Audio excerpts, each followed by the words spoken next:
দর্শক, চ্যানেল ওয়ানের পর্দায় আপনাদের সবাইকে স্বাগত জানাচ্ছি। আমি সাথে আছি জাকির হোসেন। আমি এই মুহূর্তে আছি সুনামগঞ্জ জেলার দিরাই উপজেলার উজানধল গ্রামে, যেখানে বাউল সম্রাট শাহ আব্দুল করিম বাড়ি। বাউল সম্রাট শাহ আব্দুল করিমের 110তম জন্মবার্ষিকী উপলক্ষে এখানে দুদিন ব্যাপী লোক উৎসব আজকে শুরু হয়েছে। আপনাকে যদি একটু দেখাই, লোক উৎসব উপলক্ষে এখানে গ্রামীণ মেলা বসেছে এবং আমরা দেখেছি দেশের বিভিন্ন প্রান্ত থেকে বাউল সম্রাট শাহ আব্দুল করিমের যে ভক্তরা রয়েছে তারা গত কালকে থেকেই কিন্তু এখানে জড়ো হতে শুরু করেছে। আজকেও আমরা যদিও এখন পর্যন্ত যে মূল অনুষ্ঠান সেটা এখন পর্যন্ত শুরু হয়নি, তারপরেও আমরা দেখেছি দেশের বিভিন্ন প্রান্ত থেকে বাউল সম্রাট শাহ আব্দুল করিমের যে ভক্তরা রয়েছে তারা আসছেন এবং বাউল সম্রাটের যে মাজার রয়েছে সেখানে তারা বসছেন এবং ধ্যান ধারণ সাধনা তারা মগ্ন হচ্ছেন। আমরা এখানকার বেশ কয়েকজন যে তার ভক্তরা রয়েছে তাদের সাথে আমরা কথা বলেছিলাম। তারা আমাদেরকে অনেকটা আক্ষেপের সহিতই বলেছেন যে বাউল সম্রাট শাহ আব্দুল করিমের যে লোক উৎসব হয় সেই লোক উৎসবটা এখন পর্যন্ত সরকারি উদ্যোগে হচ্ছে না কেন, এটা একটা আক্ষেপের কথা তারা আমাদেরকে জানিয়েছেন। তারা আরও অনেক ভক্তরা রয়েছে যারা আমাদেরকে বলেছেন যে বাউল সম্রাট শাহ আব্দুল করিমের যে বাড়িতে যে ভক্তরা আছে, সারা দেশের যে ভক্তবৃন্দরা রয়েছে তারা যদি আসে এখানে কিন্তু থাকার কোনো ব্যবস্থা নেই। তো তারা বলছেন কয়েক বছর যাবতই কিন্তু আসলে বাউল সম্রাট শাহ আব্দুল করিমের বাড়িতে একটি থাকার ব্যবস্থা করার জন্য, সরকারিভাবে যেন থাকার ব্যবস্থা করা হয় সেই দাবি তারা কিন্তু জানিয়ে আসছেন। কিন্তু সেই দাবির প্রেক্ষিতেও আমরা দেখছি যদিও তার বাড়ির পাশে একটি মিউজিয়াম করা হয়েছে বাউল সম্রাট শাহ আব্দুল করিমের, কিন্তু আবাসস্থল বা অবকাঠামোগত যে উন্নয়ন সেটা কিন্তু এখন পর্যন্ত করা হয়নি, এমনটাই তারা বলছেন।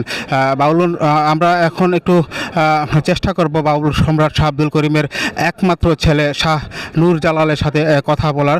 আমি যদি একটু কথা বলার চেষ্টা করব, আপনারা নিশ্চয়ই দেখছেন আমি একটু কথা বলার চেষ্টা করব বাউল সম্রাট শাহ আব্দুল করিমের একমাত্র ছেলে শাহ নূর জালালের সাথে। আমরা আপনার কাছে একটু জানতে চাইব, আমরা দেখছি প্রতি বছরই বাউল সম্রাট শাহ আব্দুল করিমের যে লোক উৎসব অনুষ্ঠিত হয় সেটা খুবই স্বল্প পরিসরে অনুষ্ঠিত হয়। এটার আপনি কি দাবি করছেন সরকারের কাছে? আমি সরকারের কাছে এটাই দাবি করি, শাহ আব্দুল করিমের বাউল গান যখন আমাদের বাংলার ঐতিহ্য, লালন গুরু উনার অনুষ্ঠান সরকারিভাবে এবার করা হইল। আমরা চাইতেছি, আমরা তো আর্থিকভাবে আমরা অনেক পিছিয়ে আছি, যদি এই অনুষ্ঠানটা এবার জেলা প্রশাসনের আয়োজন হইতেছে, যদি ভবিষ্যতে লালনের মতো সারা দেশ জুড়ে সরকারিভাবে অনুষ্ঠানটা করা হয় তো শাহ আব্দুল করিমের সৃষ্টি প্রসার সবার কাছে পৌঁছলো আর কি। আপনার কাছে আমার আরেকটা বিষয় জানার ছিল, অনেক শিল্পীরা রয়েছে যারা বলছেন তারা আপনি কপিরাইট দেয়া তারা গান গাইতে পারে না, তো এই বিষয়টা আপনি যদি একটু স্পষ্ট করতেন সংক্ষিপ্তভাবে। এটা আপনার কাছে বারবার বলছি, কারণ শিল্পীরা এটা বুঝতেছে না। শিল্পীরা তারা গান গাইতে তো আমার আপত্তি নাই, রেডিওত গাক, টেলিভিশনে গাক, মঞ্চে গাক, অনুষ্ঠানে গাক, আমার কোনো আপত্তি নাই। কিন্তু এই গান নিয়ে যখন ইউটিউবে বাণিজ্য করা হয়, টেলিভিশনে বাণিজ্য করা হয়, তখন আমার দাবি থাকে যে এইটা দিয়ে যদি আপনি 10 টাকা পাইন, যে লেখছে গানটা সে চাইরা নইলেও পাইতো, কারণ আপনি যদি বেগুনও না বেচন তো যে খাত থেকে নিবা তারে কি 2 টাকা দিবা না? এটা সরকারের আইন, এটা কোনো বাবাও এই আইন করছেন না, আমিও করি নাই। ধন্যবাদ। আমরা কথা বলছিলাম বাউল সম্রাট শাহ আব্দুল করিমের একমাত্র ছেলে শাহ নূর জালালের সাথে। তার দাবি যে বা যারাই বাউল সম্রাট শাহ আব্দুল করিমের গান গাবে, অর্থাৎ যে রয়্যালিটি আসবে সেটা যেন বাউল সম্রাট শাহ আব্দুল করিমের যে পরিষদ আছে সেই পরিষদে যেন একটু অংশ হলেও পায়, এমনটাই দাবি করছেন।